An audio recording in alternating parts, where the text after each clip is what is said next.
Our first book that we'll discuss today is the novel Circe by Madeline Miller. Now, let me give you a heads up. Circe is kind of like a Percy Jackson novel for grown-ups. Now, let me be very clear. The prose is absolutely beautiful. There is not a single word in a single sentence, in a single paragraph, that I at any point thought should be exchanged for another that would have made the writing more beautiful. Welcome to Candler in Conversation, the podcast where Candler School of Theology faculty, staff, students, and alumni share their stories, their scholarship, and the theological questions that shape them. The show is proudly produced by the Candler Foundry, and I'm your host of the Publications book series, Dr. E.B. Arnold. Hello, and thank you so much for joining me for our summer Publications podcast series, where I talk about some of the books that I'm reading this summer and maybe give a little bit of conversation in how they've made me think a bit more deeply about maybe the Bible or theology or faith or life in general. Our first book that we'll discuss today is the novel Circe by Madeline Miller. Now, let me give you a heads up. Circe is kind of like a Percy Jackson novel for grown-ups. Now, let me be very clear. The prose is absolutely beautiful. There is not a single word in a single sentence, in a single paragraph, that I at any point thought should be exchanged for another that would have made the writing more beautiful. So there's that to recommend it. It is an absolutely beautiful and very poetic read. Now, the plot of the story is, of course, about Circe. And in the ancient mythology of Greece and the broader Mediterranean world, Circe was a daughter of the Titan Helios, the god of the sun who would ride in his chariot and drag the sun across the sky every day. And so she is this sort of bearer of light, and she is the daughter of Helios and a nymph. And so she has some interesting blends of powers, and yet she never fits within the divine world. In fact, it's said of her in the book that of all the gods, she's the one who enjoys her divinity the least. And part of that is because her name, Circe, is given to her because of her voice. It's shrill and shrieking like a hawk. And so she never quite fits in with the gods and their booming, full voices. Now, after a series of events that I won't spoil for you, but that are also connected to lots of ancient Greek myths and monsters, she becomes banished and in exile on the island of Aiaia. And there she hones her craft. And what is her craft? Well, she is known as the Witch of Aiaia. The story continually talks about how she is the first to notice what the ancient Greeks called pharmaca, which is where we get the word pharmacy and pharmacology, meaning to use things in the natural world as remedies, as cures, and of course, as curses and spells.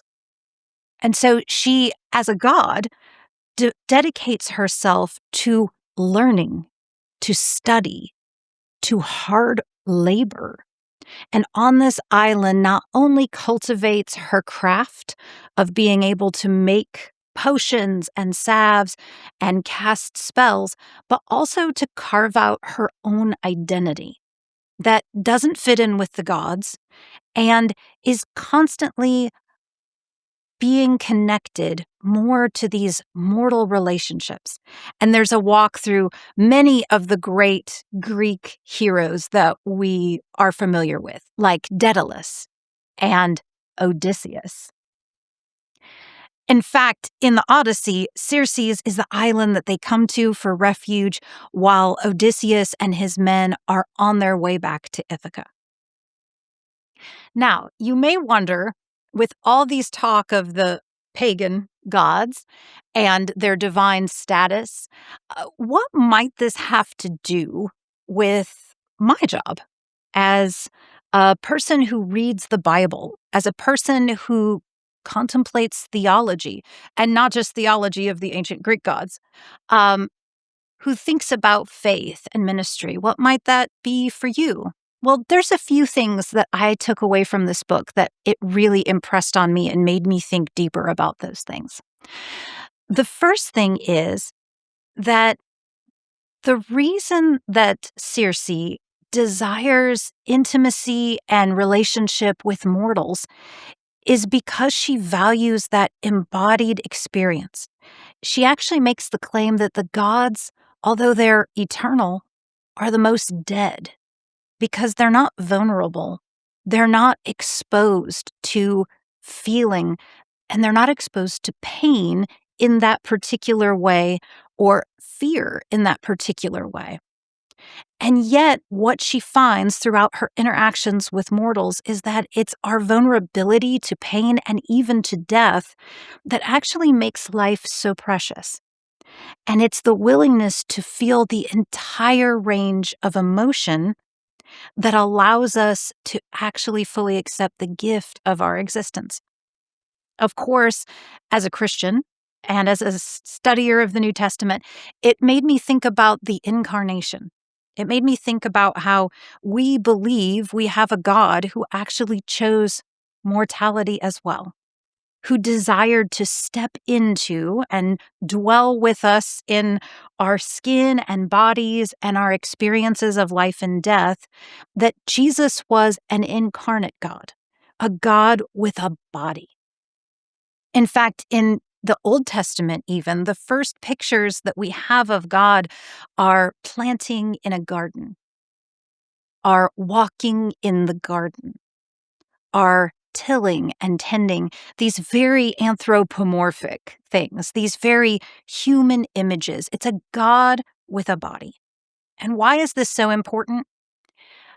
Because I believe we can't fully understand who we are in the image of God without fully understanding who we are in our lives that have real bodies, that feel real pain, and that experience real life and, yes, real death.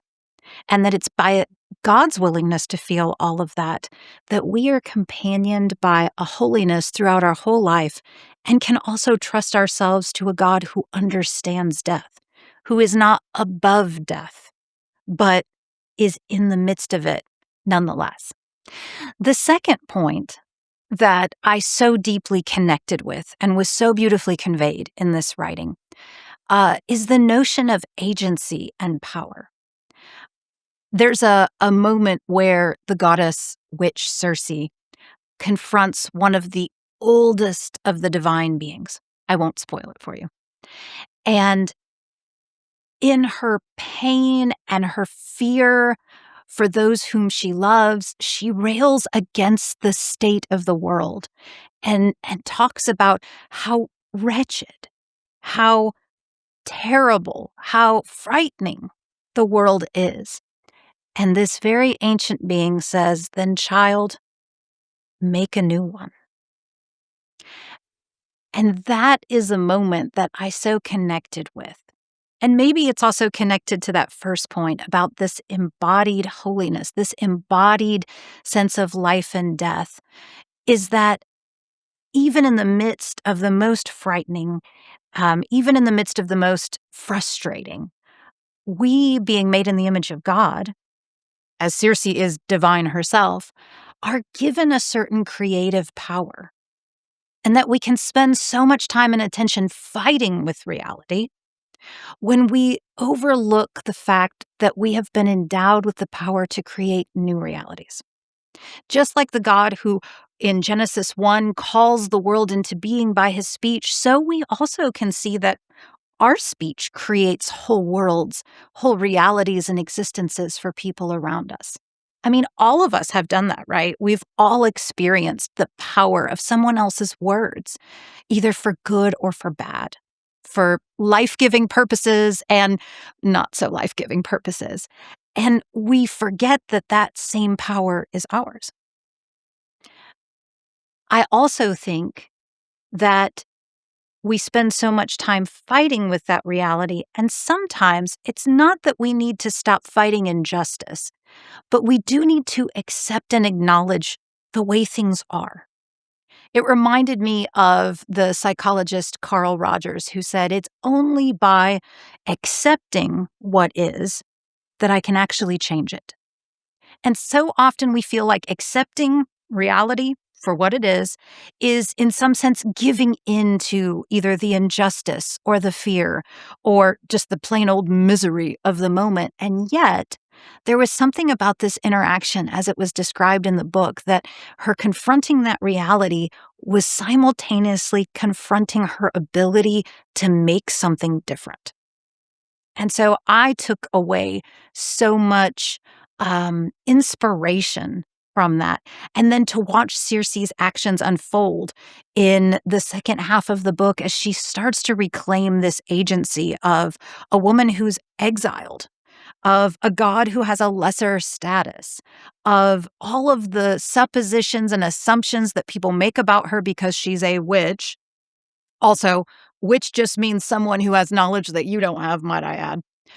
Um, all of those things together, she begins to acknowledge and then move past and even claim those things and use them to her advantage and to her power to indeed create something that, wait till you read the end of it, is beautiful and almost unimaginable.